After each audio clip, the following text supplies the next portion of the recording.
Shalom, shalom, bien-aimés dans le Seigneur Jésus-Christ. Je suis très heureux, très content de revenir encore vers vous pour vous donner la 21e leçon. Le 21 message, le 21 enseignement pour la gloire du Seigneur sur le 31 leçon que nous allons voir ensemble. Ici sur Mukulu Télévision. Je vous prie de vous abonner sur notre chaîne Mukulu Télévision pour la gloire du Seigneur. Ensemble, nous allons élever Dieu. Ensemble, nous allons bénir, nous allons adorer. Parce que notre Dieu siège dans la louange et l'adoration de son peuple. Que la gloire soit rendue à lui et lui seul, notre Dieu.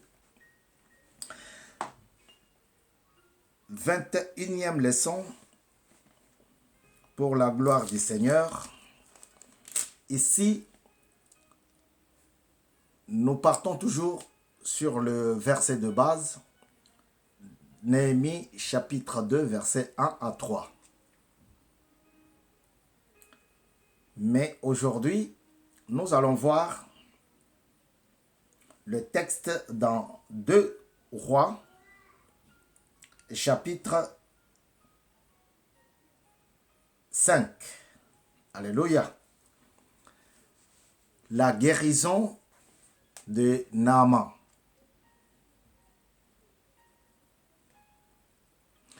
Naaman, c'est un chef de l'armée. C'est un général de l'armée. Prenons un général de l'armée. C'est un homme influent auprès du roi.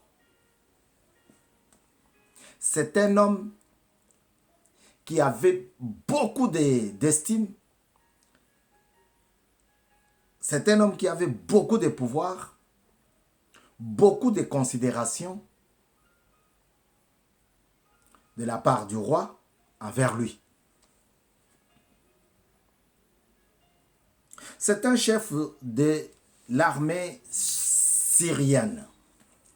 L'armée syrienne.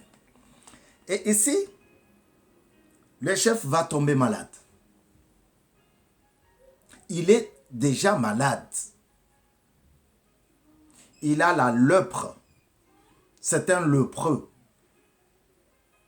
C'est une maladie qui faisait voir qu'un lépreux, c'est un homme impur. C'est une personne impure parce qu'il y a aussi des femmes qui avaient la même maladie, la lèpre. Mais il jouissait, malgré sa lèpre, il jouissait de la faveur du roi.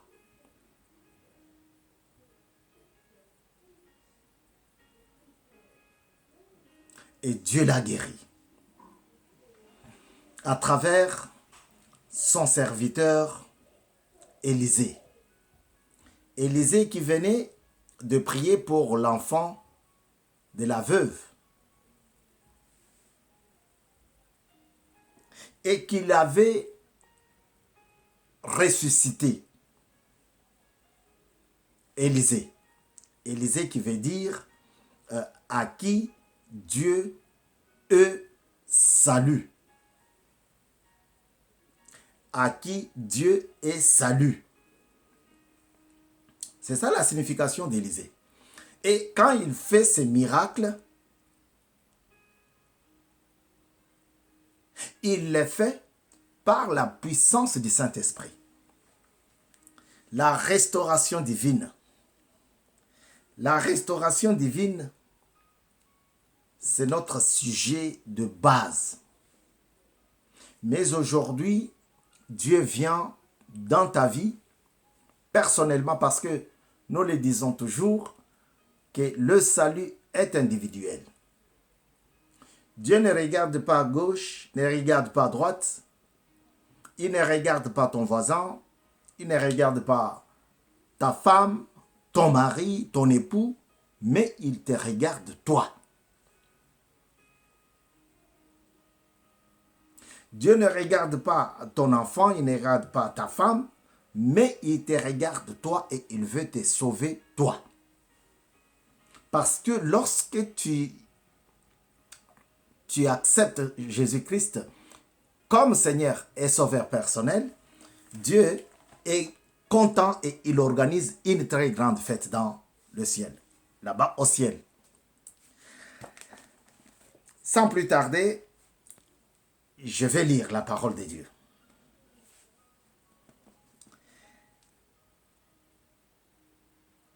Deux Rois, chapitre 5. Je lis au nom du Seigneur Jésus-Christ. Chapitre 5, verset 1. Je vais sauter, parce que nous n'avons pas assez de temps. Naaman, chef de l'armée du roi de Syrie, jouissait de la faveur de son maître et d'une grande considération, car c'était par lui que l'Éternel avait délivré les Syriens. Mais cet homme fort et vaillant était lépreux. Verset 13.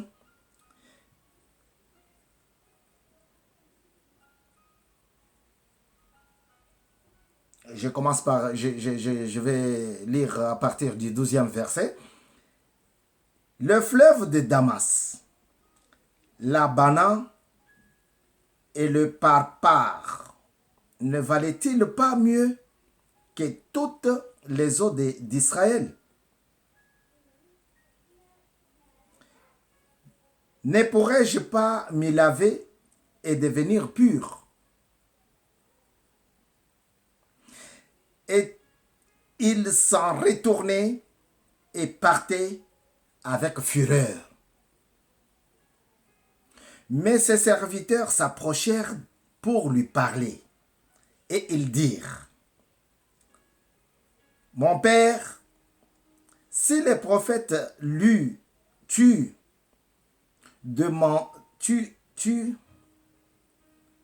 demandais quelque chose de difficile, ne l'aurais-tu pas fait? Combien plus dois-tu faire ce qu'il t'a dit? Lave-toi et tu seras pur. »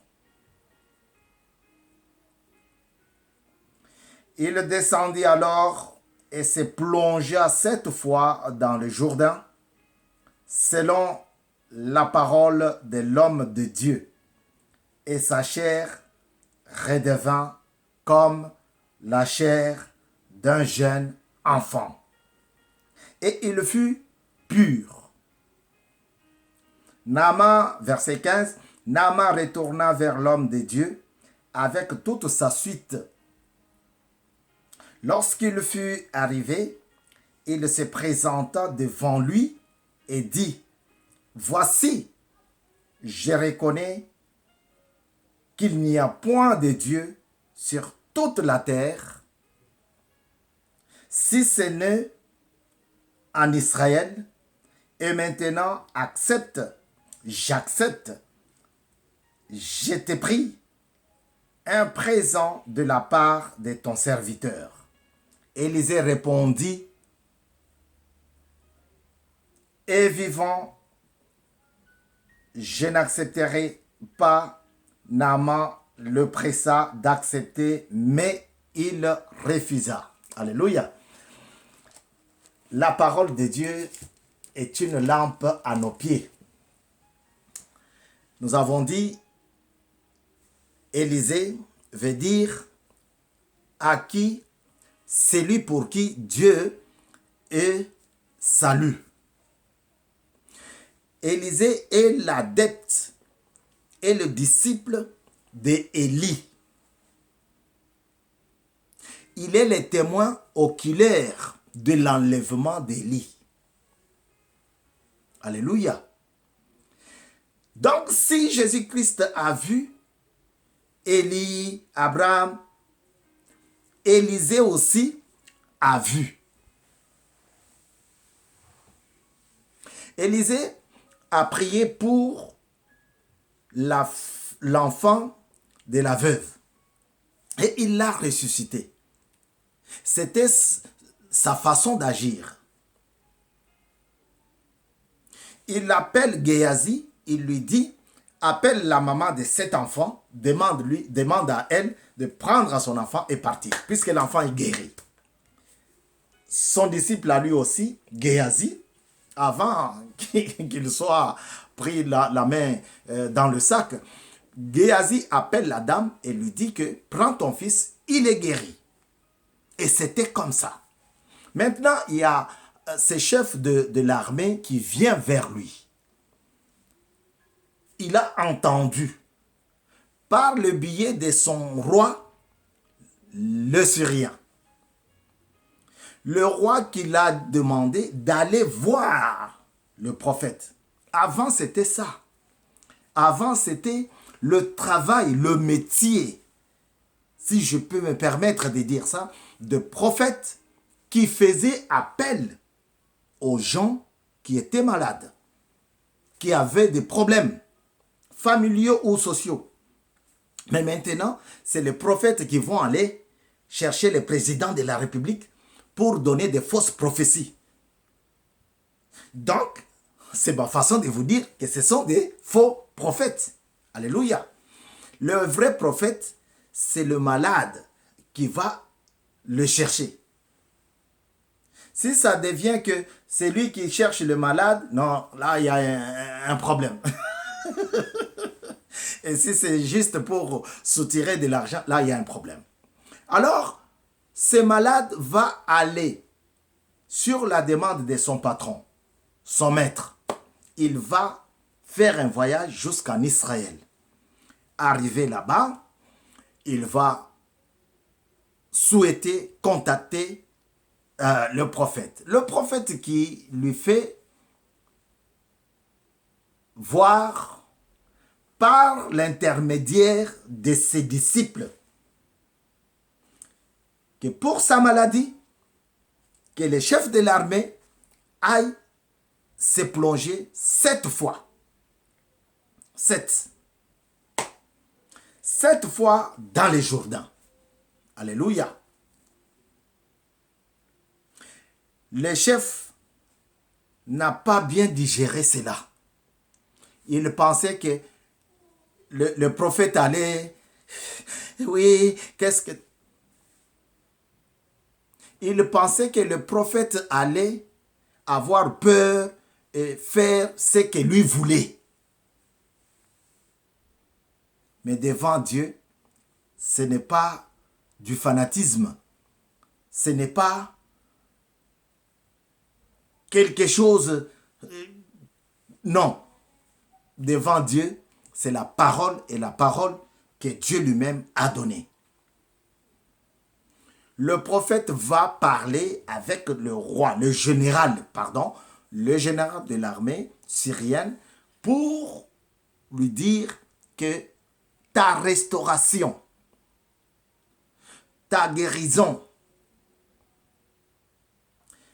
il faut que tu ailles plonger dans le Jourdain 7 fois par l'intermédiaire de ses disciples. Ayant regardé son rang social, le général n'a pas accepté cela. Et il est parti avec beaucoup de colère. Moi, je suis un grand homme. Je suis un grand homme. Comment il peut me répondre comme ça?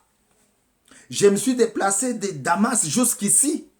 Et il me répond par ses petits-enfants, par ses garçons.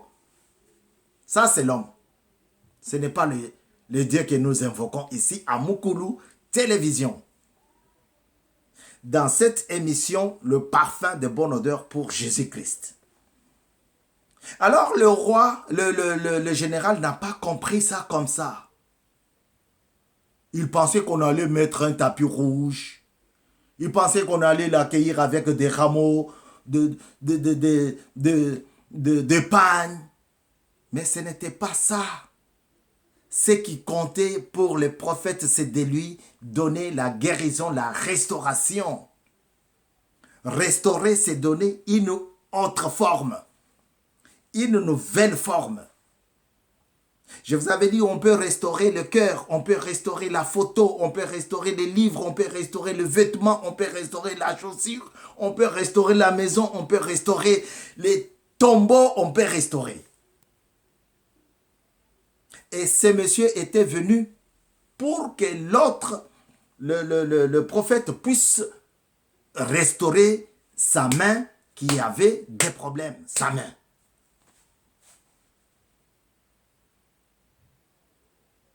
Et lui n'a pas digéré que le prophète puisse rester dans la présence de Dieu et qu'il envoie les gens pour leur répondre.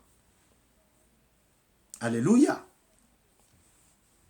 Il est parti avec beaucoup de colère, de furie. Il est parti vraiment, le cœur n'était pas à sa place.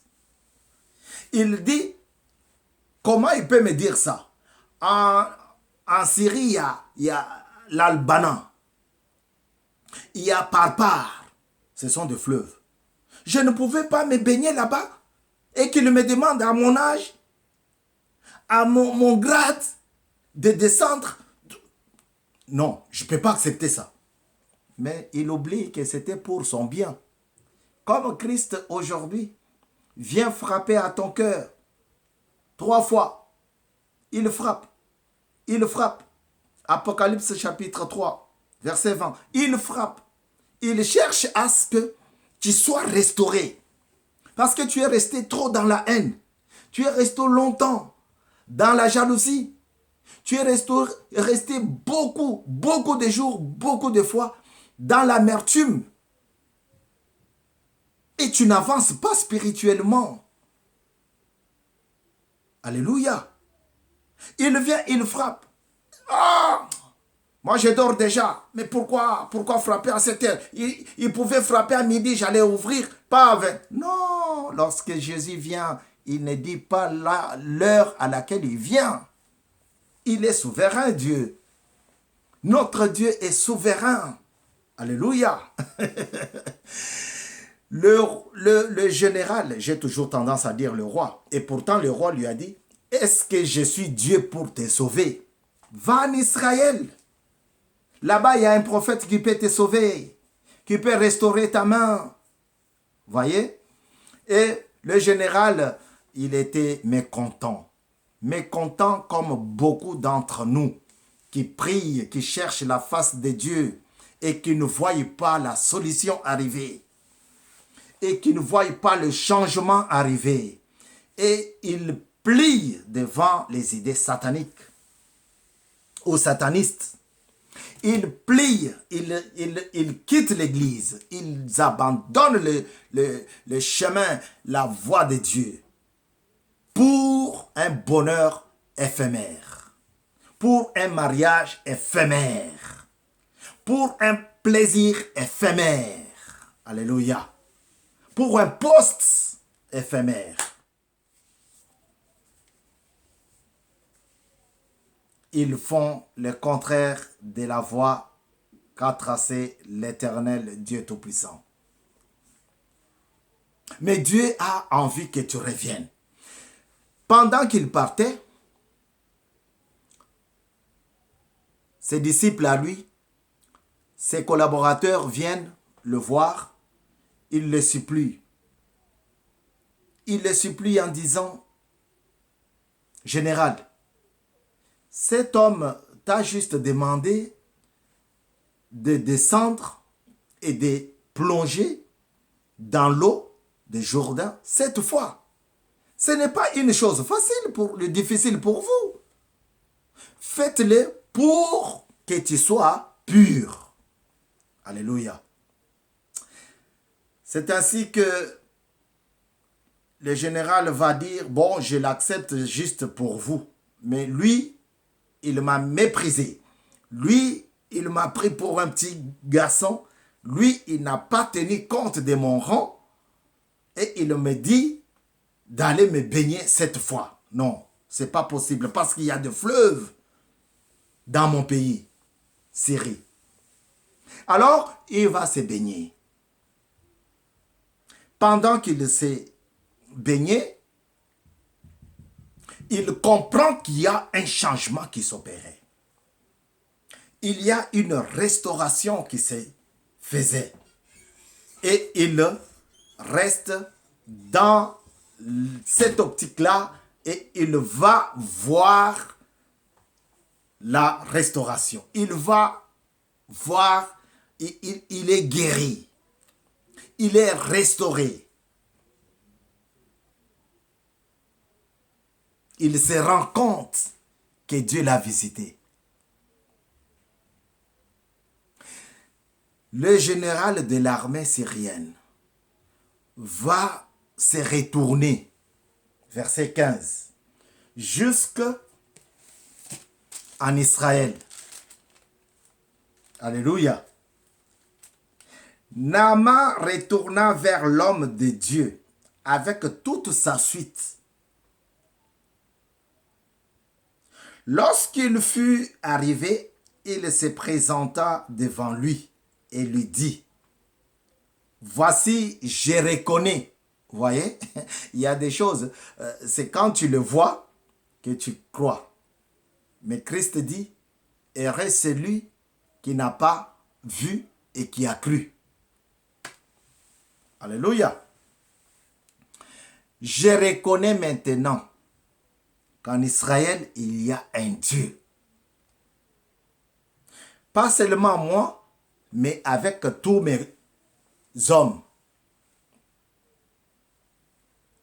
Accepte que je te donne quelque chose. Alléluia.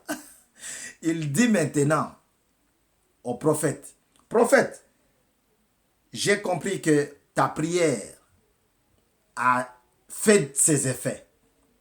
Dieu a opéré des miracles dans ma vie. Dieu a donné une nouvelle forme à mon corps. Accepte que je te donne un présent. Un présent, c'est de l'argent. C'est de bien. Pour cette prière que tu as faite à ma faveur. Accepte. Et le prophète qui dit non, je ne suis pas convaincu. Je ne sais pas si maintenant on peut dire ça, hein, mais lui il a dit, Élisée, il a répondu au général non. Je ne crois pas prendre quelque chose provenant de toi. Il y a une discussion. Non, prends, non, je ne prends pas, je refuse. Tu peux partir avec ton argent. C'est là peut-être que Géasi a commencé à comprendre. Ah, mais lui, il prie comme ça pour des gens, on lui donne l'argent, il ne prend pas. Prochainement, si ça se répète, moi, je vais prendre cet argent-là. Ça, c'est moi qui l'ai dit. Mais je comprends comme ça. Peut-être c'est une révélation. Alors, le prophète dit non. Pourquoi? Parce que il avait peut-être compris que c'était de l'argent du peuple. C'était de l'argent de faux, d'un bien mal acquis. Alléluia. Bien-aimé, Dieu est bon. Dieu est fidèle. Et dans sa fidélité, il veut restaurer ta vie. Ces garçons étaient en déportation, d'hypothèse en anglais. Il était en déportation. Dans la cour du roi, il sert du vin au roi et le roi constata. Tu n'es pas bien, j'ai compris. Mais qu'est-ce qui se passe? Je ne suis pas bien parce que j'ai eu une nouvelle fort triste. Ma ville qui abrite les tombeaux de mes parents, qui abrite les tombeaux de mes arrière-grands-parents, qui habitent les tombeaux de mes arrière-grands-grands-parents. Ces murailles sont en ruine. Alléluia. Et cela fait l'objet de ma tristesse. Je ne sais pas. Qu'est-ce qui fait l'objet de ta tristesse? Le général est parti de Damas à cause d'une tristesse, à cause d'une maladie. Mais moi, je ne sais pas. Qu'est-ce qui fait que tu sois triste? Qu'est-ce qui fait que tu sois au chômage? Qu'est-ce qui fait que tu sois malade? Je suis incapable de le savoir. Soumets-toi à Dieu. Ne fais pas comme le général. Va te baigner, va te plonger dans le Jourdain et dis, je ne peux pas. Quelqu'un qui m'a parlé, à travers ses collaborateurs, il ne m'a pas respecté. Non. Lorsque Dieu parle, accepte, comprend. Il ne faut pas dire comme c'est général, mais dis comme Job. Dieu nous parle tantôt d'une manière, tantôt d'une autre. Alléluia. Va te baigner. Je ne sais pas ce qui fait la cause de ta stérilité. Je ne sais pas. Mais va voir Dieu. Cherche la face de l'Éternel. Dans Chronique, il dit, si mon peuple sur qui mon nom est invoqué prie, s'il s'humilie, s'il prie, s'il cherche ma face, du haut des cieux, je lui pardonnerai, je guérirai son pays. Mon frère, dans ton pays, il y a des fleuves.